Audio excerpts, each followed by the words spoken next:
Beleza. Então, agora vamos fazer de referencial. Você está viajando, sentado na poltrona de um ônibus pela rodovia dos Bandeirantes, que liga São Paulo a Campinas. Cite um referencial em relação ao qual você está em repouso e outro referencial em qual você está em movimento, ao qual você está em movimento. Beleza. Como que você resolve esse exercício? Tá, primeiro eu vou passar a resposta para vocês, mas depois eu vou explicar o porquê da resposta. Um referencial em relação ao qual você está em repouso são os outros passageiros. Tá, beleza. Resposta dada, mas eu não vou estar lá te dando resposta na prova. Por que isso?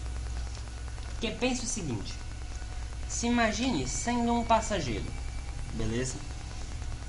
Não é lógico que para os outros passageiros do ônibus você está parado? É lógico. Para os outros passageiros do ônibus você está parado, você está sentado, dormindo, lendo, fazendo o que você faz no ônibus. Beleza? E é por isso, e eles são o seu referencial, entendeu? O passageiro é o seu referencial. Seu referencial de que você está em repouso. Se você virar pra ele e perguntar, cara, eu tô em repouso, ele vai falar, tá. Entendeu? Porque pra ele você tá parado. Beleza. Em movimento. Em movimento, eu coloquei como a estrada. Por quê?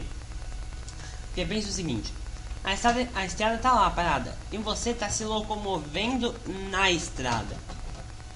Você está se deslocando durante a estrada, entendeu? Justamente por isso, você é um corpo em movimento na estrada. Então, dos olhos da estrada, você está em movimento.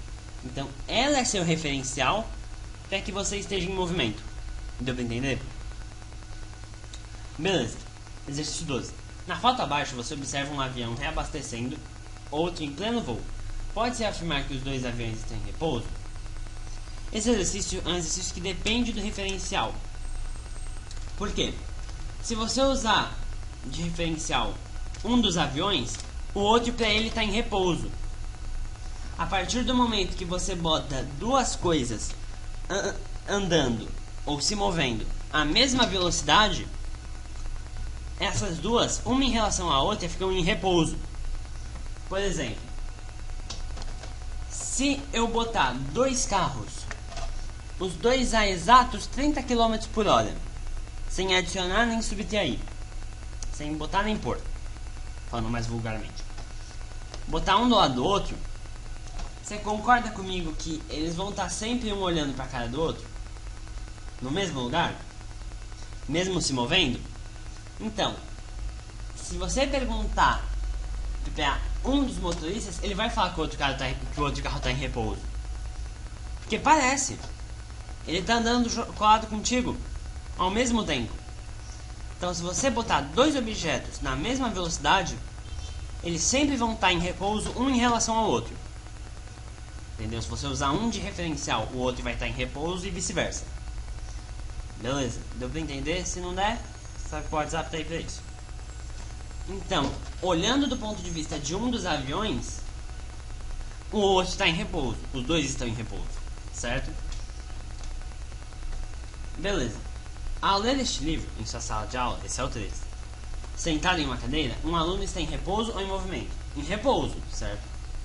Porque quando você está lendo o livro, você está sentado na cadeira. E se o seu corpo em si não está se mexendo, você não está andando, correndo, se a sala não está se mexendo, entendeu? Você está em repouso. Pelo menos é assim que eu penso. Beleza.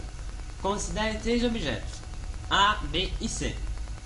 Analise a afirmativa abaixo e indique se está certa ou errada. Se A está em movimento em relação a B e B está em movimento em relação a C, então A está em movimento em relação a C? Sim. Por quê? Pense o seguinte: você tem duas situações aí. Situações que você tem. Peraí que estão mandando mensagem no WhatsApp. Puta que pariu. Nego falando comigo no WhatsApp. Eu desisto dessa sociedade. Enfim. Não, mentira, eu jogo também. Tá aqui, ó. Enfim. Se A está em movimento em relação a B e o B está em movimento em relação ao C, o A está em movimento em relação ao C. Porque pensa o seguinte, ó, vou fazer aqui no Paint, porque fica mais fácil de vocês verem. Tá. Ó, essas três bolinhas, é o A, esse aqui é o A, esse aqui é o C,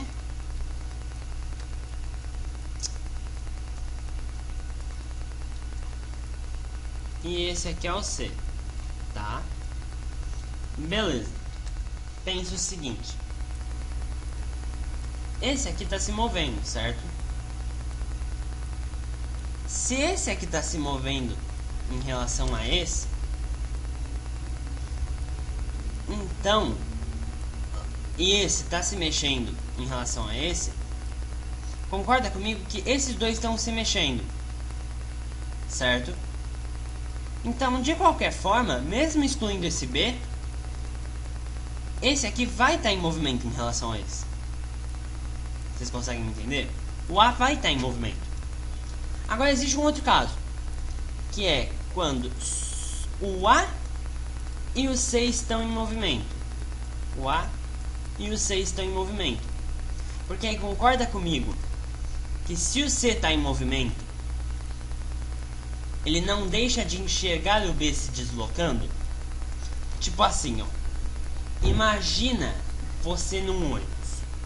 Isso é um exemplo para vocês entenderem melhor esse conceito. Imagina você num ônibus e as árvores do lado de fora. Quando o ônibus se mexe, por mais que você esteja parado dentro do ônibus e as árvores paradas dentro de fora, o ônibus faz você se mexer. E do lado de fora parece que as árvores estão se mexendo. Não parece? Você pode muito bem assumir que você está parado com o ônibus e as árvores que estão se mexendo. Se você começar a divagar um pouco nos seus pensamentos, como eu costumo fazer muito no ônibus, você vai começar a achar isso. É normal. Entendeu? Porque o ônibus dá essa impressão para você. E não deixa de ser verdade em física. Imagina que esse aqui são as árvores e esse aqui é o ônibus andando. O ônibus está andando, certo? Só que, para alguém que está no ônibus, as árvores estão se mexendo. Entendeu? Essa pessoa pode assumir a postura de que as árvores estão se mexendo para ele. Vocês conseguem me entender? Então, se o C e o A estiverem se mexendo, os dois vão estar em movimento em relação a B. E aí, ocorre uma coisa. Se esses dois estiverem em movimento na mesma velocidade, não. A resposta do exercício vai ser não. Por quê? Como é que eu posso explicar? Assim. Porque pensa o seguinte. Foi o que eu falei. Eu não sei se falei já. Tá, Alzheimer, enfim. Pensa o seguinte. Se... é o negócio dos carros que eu falei. Se os dois estão se mexendo na mesma velocidade, concorda comigo que eles estão parados um em relação ao outro? Ó, o Paint é ótimo para demonstrar isso aqui. As duas bolinhas estão paradas um em relação ao outro, ó, se mexendo na mesma velocidade. Então elas estão em repouso uma em relação à outra, entendeu? É uma figura só. Vocês conseguem me entender? Imagina que isso são dois carros. Se tivesse dois carros aqui no Paint, por exemplo. Imagina que o mundo é um Paint. Esse aqui são os dois carros. Eles estão se mexendo na mesma velocidade. Entendeu? Então eles estão em repouso um em relação ao outro. E é isso que eu disse. Então assim, a gente admite que os dois estão se movendo em diferentes velocidades. Porque é quase nula a chance da velocidade ser a mesma. Tá? Sim, você fala, ah não, os dois carros estão a 30 km por hora. Não é, porque sempre tem uma diferença. Nem que seja de mil-quilômetros por hora. Dá pra falar assim, de tipo, metros por dia. Entendeu? Uma velocidade assim, chutando muito baixo.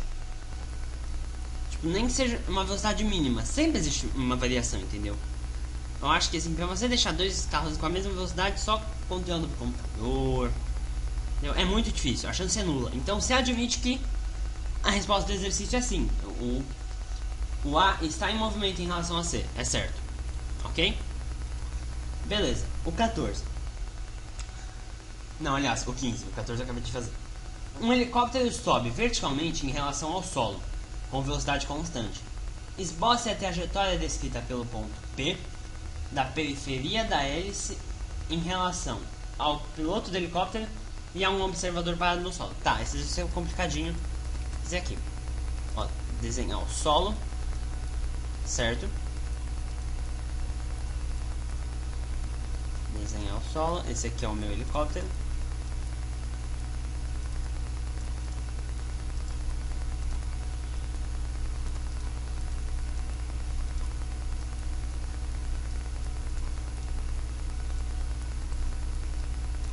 Ó, que helicóptero bonito. Não, mano, vocês têm inveja do meu desenho, vai se fuder.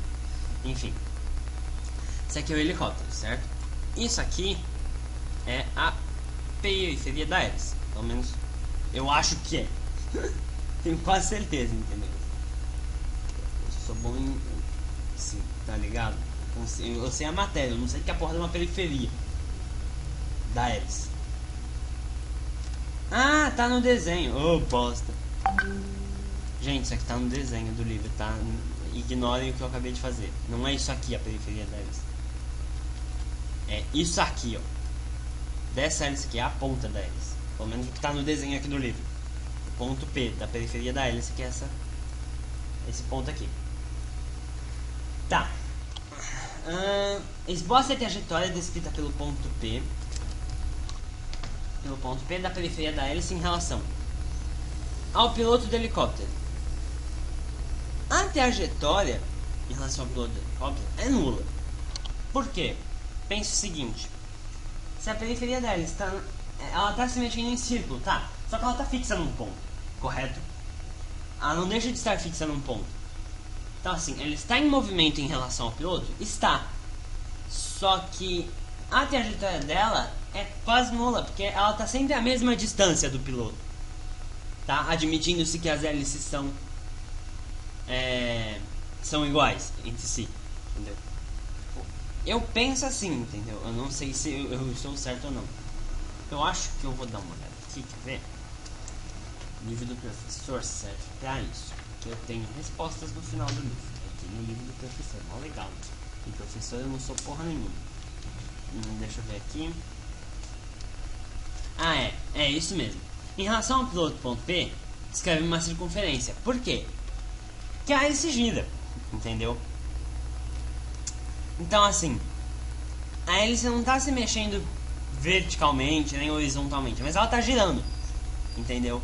Então não deixa de ser uma circunferência em relação ao piloto. Em relação a um observador parado no solo, o ponto P descreve um cilindro. Por que um cilindro? Porque pensa assim, ó, eu vou usar o lápis, vai ficar um cilindro bem bosta, mas pensa assim: você é alguém aqui, certo? Você está observando esse ponto aqui. Como a hélice está girando e subindo ao mesmo tempo, concorda que está fazendo isso aqui? Está fazendo essa espiral aqui?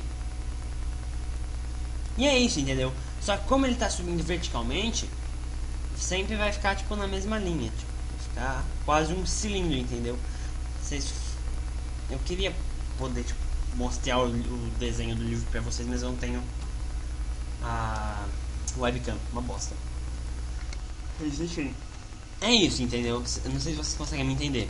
Como ele está verticalmente e girando, ele está subindo e fazendo o círculo. Tipo, ele tá fazendo círculo e subindo. Então não deixa de parecer um cilindro, entendeu? Beleza, eu estou desenhando com o mouse, por isso tá uma bosta. Beleza. Um avião voa horizontalmente e com velocidade constante. No instante indicado na figura abaixo, o piloto aciona um dispositivo e deixa cair uma caixa com alimentos e medicamentos de emergência para os habitantes da ilha. Despreze a resistência do ar. Qual a trajetória descrita pela caixa em relação ao avião e à terra? Ah, beleza. Concorda comigo que a caixa em relação à terra... Tá, quer ver? Peraí. Ó, concorda comigo que a caixa em relação à terra tá fazendo uma trajetória vertical? Por quê? A terra tá parada ali no chão, certo? Ó, deixa eu fazer outra terra aqui. Beleza. E tá a caixa caindo. Essa aqui é a caixa, certo? Tá a caixa caindo. Concorda comigo que a Terra tá parada, então ela vai cair assim? Então, tipo, ela tá sempre vindo. Com a propulsão do avião, claro, a caixa não vai cair reto, certo? A caixa mantém a aceleração do avião por um tempo. Isso é comum. Por exemplo, tenta se jogar alguma coisa do seu carro. Quando você, algum lixo vai do seu carro. Não faça isso, é contra os meus princípios de natureza limpa, mas sim. Faça esse experimento. Jogue alguma coisa de um carro. Ela não vai cair assim. Ela vai cair assim. Porque ela admite a aceleração do carro, entendeu? Porque ela estava em repouso. E esse repouso, com uma mudança brusca de velocidade, faz ela acelerar. Acelerar é foda. Acelerar é foda. Acelerar. Faz ela acelerar. Então, ela cai assim. Só que em relação ao solo, ela está descendo. Então não deixa de ser um movimento vertical, tá? Então, em relação ao solo, ela está caindo verticalmente. Não, minto, em relação ao solo não, em relação ao avião. Confundi as palavras, foi mal. Nossa, confundi muito. Deixa quieto, foi mal. Em relação ao avião, ela está descendo verticalmente. Porque o avião está passando. Conforme o avião passa, entendeu? Puta, avião feio. Não. Concorda comigo que o avião tá aqui. Eita porra. Concorda comigo que o avião deixou a carga cair. A carga vem descendo, mas o avião continua se mexendo também pra frente. Então, tipo, como ela tá se mexendo junto com o avião na mesma velocidade, que é aquela história dos carros, como ela tá se mexendo com a mesma velocidade pro avião, pro avião a caixa tá caindo assim. A caixa tá caindo verticalmente, entendeu? Pro avião. Tá caindo. Porque o avião tá se mexendo na mesma direção. Agora, em relação ao solo, é aquilo que eu falei. Ela tá caindo em forma de arco. Por quê? Porque em relação ao solo, ela tá se mexendo, porque o solo tá parado. Então ela tá numa velocidade diferente do solo, ou seja, ela tá caindo em curva. Que ao mesmo tempo que ela tá andando pra frente, ela tá caindo por causa da gravidade. Entenderam? Então, em relação ao avião, verticalmente. Em relação ao solo, curva, em forma de parábola. Beleza? Tá, deixa eu pegar a parte dos exercícios aqui de novo. Beleza. Então, é isso, entendeu? Tipo, ponto referencial é isso. Se vocês tiverem alguma dúvida, é só continuar no WhatsApp que tamo aí.